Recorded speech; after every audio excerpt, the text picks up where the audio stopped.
The Way of Will John. What do you kind of expect to see play out if you could, play that sort of? Oh my God, Will. Person who could tell you that would be a rich person if they were being paid for it. I mean, look, it's very clear that Putin underestimated the will of the Ukraine people, the will of Vladimir Zelensky, their president. I mean, it's amazing to think that that man was sort of on the equivalent of Saturday Night Live. And Isn't that and crazy? there are going to be movies made about him and his extraordinary courage. There are so many aspects of it that are, the fact that the West, I think, was very slow to rally round, but now, I mean, it's, when Zelensky spoke into that EU meeting and changed their minds, the fact that, what's about to happen to the world markets and what is happening as we speak is extraordinary, given what we've, what we've decided to do to the Russian ruble. And then there's you and I were just talking about the whole hacking aspect of it, which is something that I have insight into because I did in 2016 write a deep dive for Esquire magazine about cyber hacking and where America was then. And I interviewed a Russian expat. He's American, a guy called Dmitry Alperovich, who really was at the forefront then of fighting cyber hackers, albeit from the private sector. His company was then CrowdStrike. They were the ones who detected the Russians hacking the Democrat, I think it was the DNC. And in fact, there were two hacks, if I remember correctly, and he was the one who found the Russians. So I spent a lot of time with him, and I spent a lot of time also in Washington with a woman called Phyllis Schneck, who was the undersecretary for cybersecurity at the Department of Homeland Security under President Obama. And she took me into this SCIF, secure room, no phones allowed, where I could actually see, our cybersecurity teams at work fending off incoming hacks. And you saw how fragile the whole system was. Phyllis Schneck, was also in charge of sending out our response team when the electrical grid in Ukraine did go out, which people may forget now, because right now, thanks to all the hacking coming out of the West, basically against Russia for Ukraine, the Ukraine grid, electrical grid, which is incredibly important because it's freezing over there right now. If that were to go out, it would be a humanitarian disaster. It's holding back, but when Phyllis Schneck was at Homeland Security, there was an attack on the grid. It went down, and she was responsible for getting an American cyber team out there to fix it very, very quickly. It was a race against time. So I've been thinking about her. I've been thinking about how different a war like this looks now than it ever has in history, because the whole world in a way has gotten involved, whether it's because of money, suddenly the sanctions, deciding to take Russia out of SWIFT, cutting the Russians out of airspace, the decision by the EU to send in troops. I mean, it's really, and then all these disparate hacking groups working separately, but with common goals. It's an extraordinary. I mean, I've read they call it the TikTok war, right? Yeah, I've seen that, and it's pretty surreal, just the entire thing, obviously. But what I have been amazed at, and I was in Crimea when it was still part of Ukraine, playing football for just a couple weeks, and then it's just crazy to think, shortly after I was there, boom, Russia. This is now Russia, and now once again, the same thing is about to happen or has happened.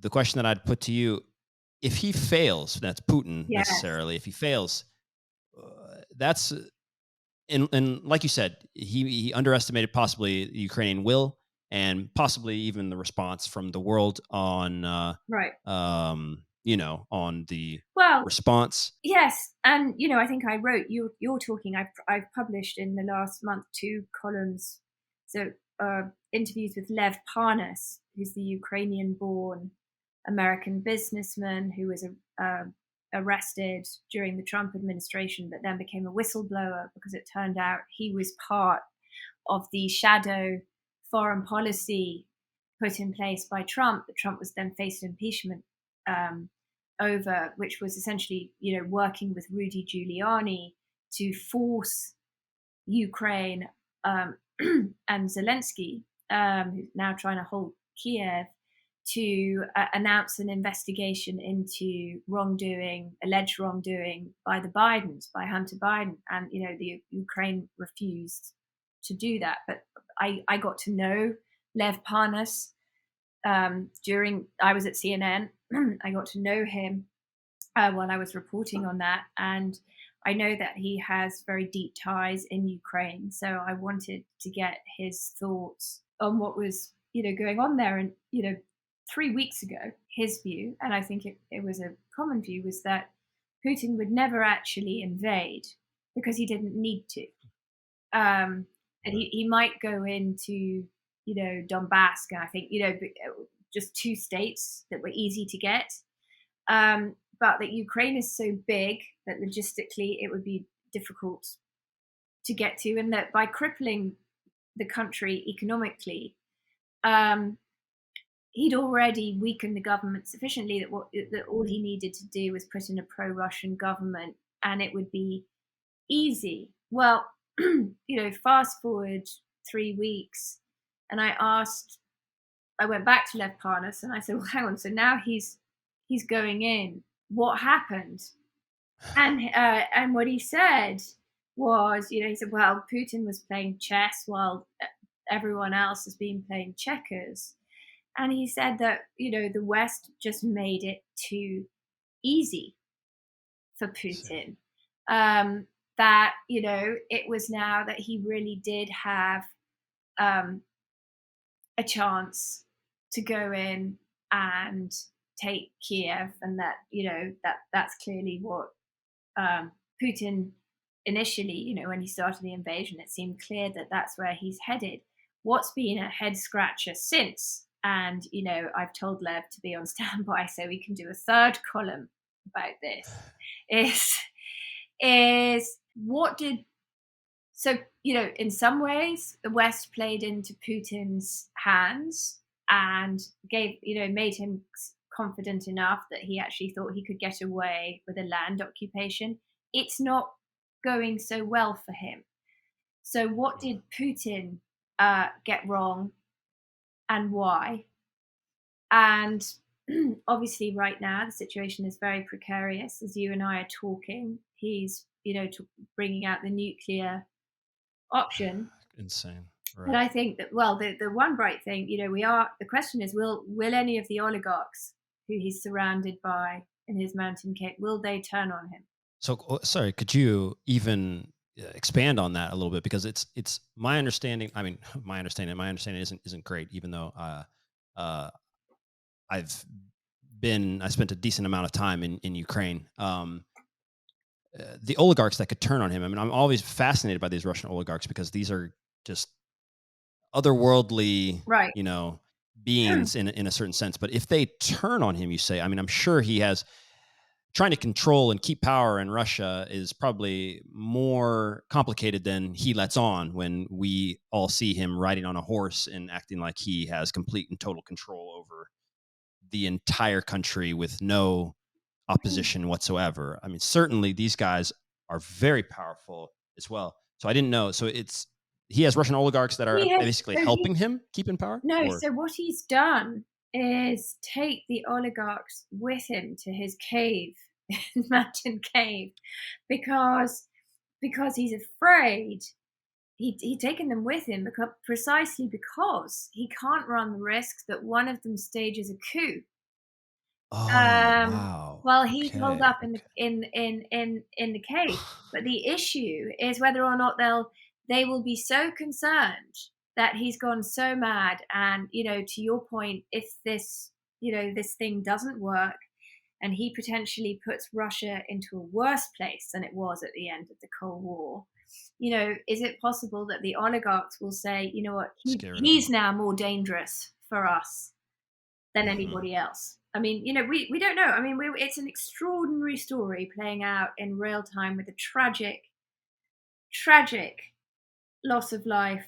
But I think, it's amazing that two weeks ago, I think there was a lot of feeling, even in Washington. Well, this is sort of almost not our problem. Well, suddenly Right. it's everybody's problem. Yeah. Yeah, that is very true. It did turn into a very much proper concern, and there were guys in the US that were mentioning to me that, yeah, it wasn't getting so much play. I'm obviously in Zagreb, Croatia right now, not Yeah. too far No. from Ukraine. I mean, there's really, I mean, you could go through, right, Hungary, and more or less, your boom right there on the west side. But obviously, if that all does play out the way that he wants it to, what we just had a guest, Morgan Wright, come on.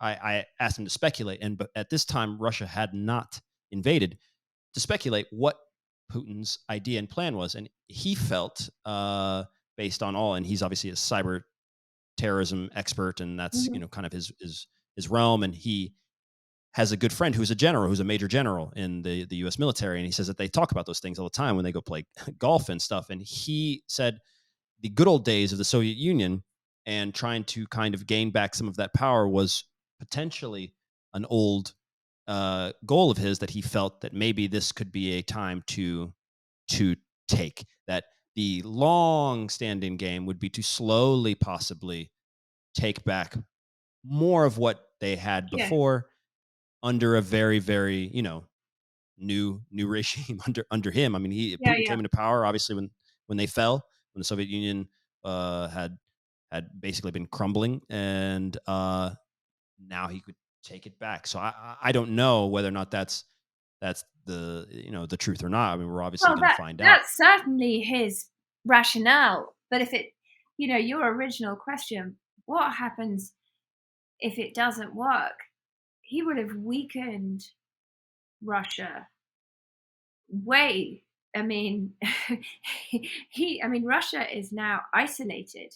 That's not from the Yeah. Chinese, but they're isolated financially. I don't know if you saw the photographs yesterday. They were all rushing to their ATMs because they're not going to be able to get money out of the banks. And No, I didn't know that.